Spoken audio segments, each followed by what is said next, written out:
to talk about the kids and parents of Jana Elementary School and to talk about the measure of justice that they deserve for the ordeal that they are facing now, for the ordeal that they have been put through for months, and frankly, for the ordeal that they have suffered through years and years and years of lies from the federal government, of misdirection from the federal government, and frankly, of outright falsehoods that this community has had to endure. Jana Elementary School is a small school in the Hazelwood School District. That's Florissant, Missouri. That's the St. Louis area.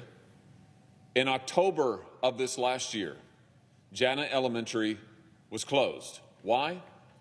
Because they woke up to find out that their school was contaminated with radioactive material. Imagine being a parent and waking up to this headline: Missouri Elementary School to close after reports find radioactive contamination. Where was the radioactive contamination, you may ask? Well, it was on the playground.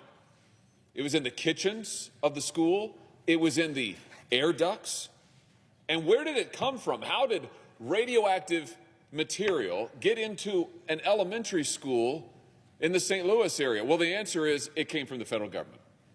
Let me tell you just a little story about the Hazelwood School District and about Florissant and about St. Louis. And it dates back to the 1940s when the federal government used a site in St. Louis as one of the processing centers for the Manhattan Project.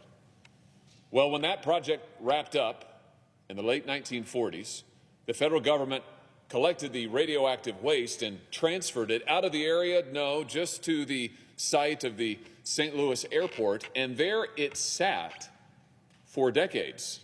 And by sat, I mean it leached into the air, it leached into the soil, it leached into the groundwater.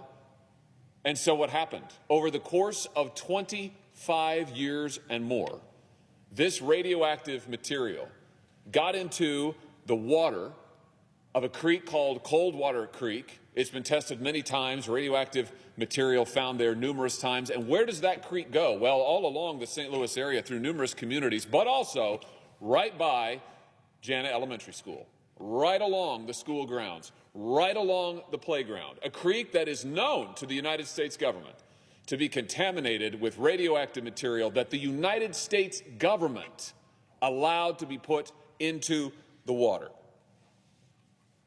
This last fall, the school board quite reasonably took the step of saying, hold on, we know it's in the water. We know that this creek goes right by the playground of this school, within 1,000 feet of the building itself. Maybe we ought to test the building just to see if our kids are safe.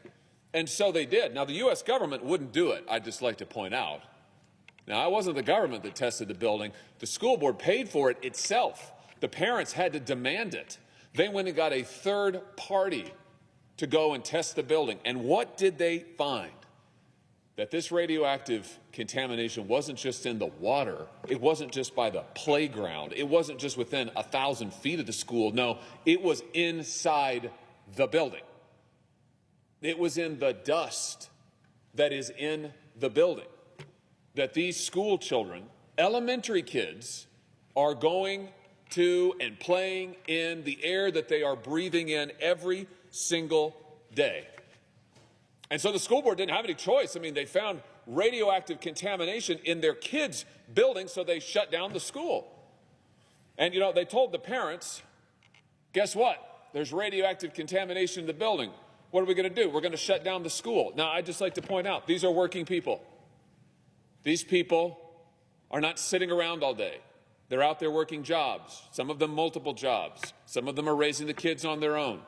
So what do they hear in October? We're going to close your school. We're going to send your kids online for virtual learning. And I remember one mother saying, there is no such thing as virtual learning. That just means they're not learning. That means that they're home with me. And what are the parents supposed to do? They're working. They're trying to provide for their family. Now you got the kids at home not learning. You got the parents unable to work. What was the solution after that? To bus the kids to different schools all over the area. Now they can't go to school in their own neighborhood. And what's happened to the Jana Elementary building? Well, it just sits there. Because what is the federal government that caused this contamination? What are they doing about all of this? Nothing. No, nothing. The parents have gotten the runaround for months now from the federal government.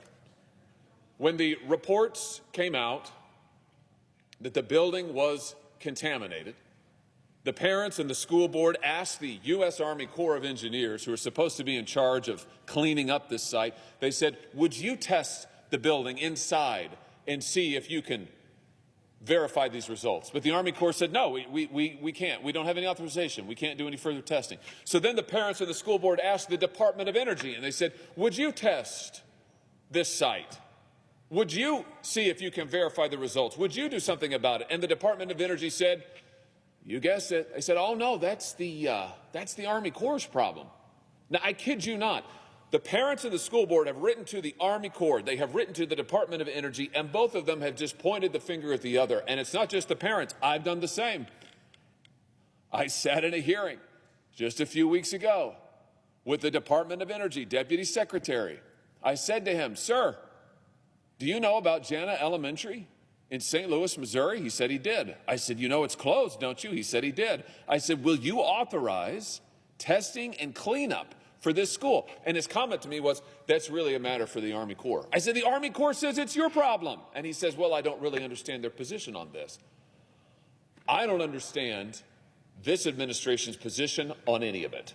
And so I'm on this floor here today on behalf of the parents and the kids of this school district saying it is time to fix it. Now, I've written to the president about this. I wrote to President Biden after the energy secretary gave me the runaround, and I said, listen, it is time for this administration to step up. The Army Corps and the Department of Energy both work for the president. Fix this. Direct them to get their act together, finish the testing, and clean up this school site. That was 2 months ago. I haven't heard a thing.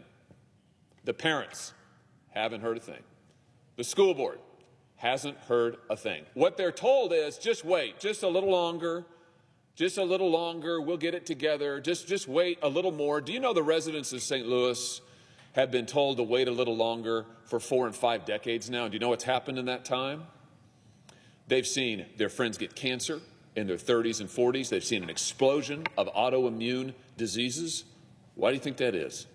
You think it maybe has something to do with radioactive contamination in the water and in the soil and in the air put there by the negligence of the United States government? Do you think maybe that's why it is? Do you think that these people should have to wait any longer? I don't. I've introduced legislation that is very simple. We're not trying to rewrite the U.S. code here. It's very simple. It gets justice for these kids. It would order the federal government to clean up the school. Clean it up. If it can't be cleaned up, build a new one. Just that simple. Not complicated, not onerous, not overburdened with regulation. It gives relief. If the president won't act, we should act. Congress should act. Now, let's just tell the truth here. These parents, these working people in this region of St. Louis, they're not high-rolling donors. They don't give major money to the political parties. That doesn't mean they can be forgotten. You and I both know if this had been Silicon Valley Bank, for heaven's sakes, the president would have flown overnight personally to be there and do something about it. While the Silicon Valley billionaires get bailouts that will cost this country billions and billions and billions of dollars, the children and parents of Jana Elementary can't even get their school tested. They can't get a dime in remediation. Well, Mr. President, that is wrong.